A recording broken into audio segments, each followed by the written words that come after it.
Pada tahun 1973, US Pioneer 10 adalah penerbangan pertama ke Mushtari, iaitu untuk menghantar data berharga tentang planet gergasi ini. Pada tahun 1981, kapal angkasa ulang-alik pertama iaitu Columbia telah melakukan penerbangan kali pertama. Pada tahun 1989, penerbangan pertama ke Neptune melalui US Voyager 2. Kesan kepada Malaysia adalah pada tahun 1990, teleskop yang pertama telah dilancarkan iaitu teleskop angkasa lepas Hubble 1990 pada tahun 1990 dilancarkan oleh NASA melalui kapal ulang-alik iaitu Discovery dari orbit bumi. Peranan atau fungsi Hubble adalah untuk mengesan galaksi jauh, mengkaji atmosfera eksoplanet dan juga mengesahkan umur alam semesta.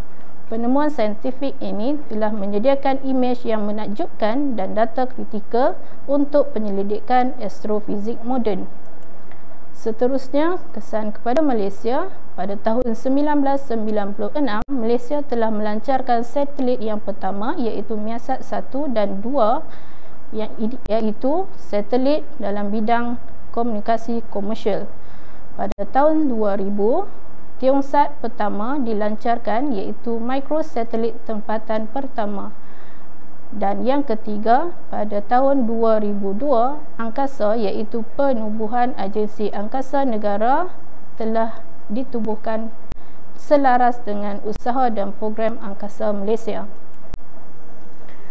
Pada tahun 2011, pembinaan ISS lengkap sepenuhnya. Stesen angkasa terbesar ini simbol kepada kerjasama antarabangsa antara negara terkemuka.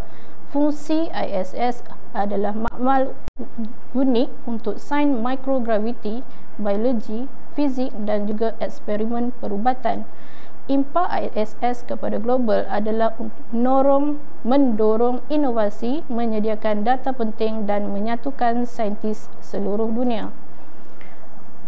Impak penerokan ini membentuk pandangan dunia, memacu inovasi dan menginspirasi generasi baru. Misi pada akan datang fokus kepada Marikh, bulan, sistem suria lain dan juga mencari kehidupan alam dan sumber.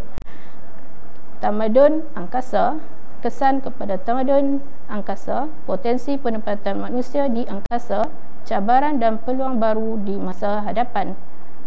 Sekian, terima kasih.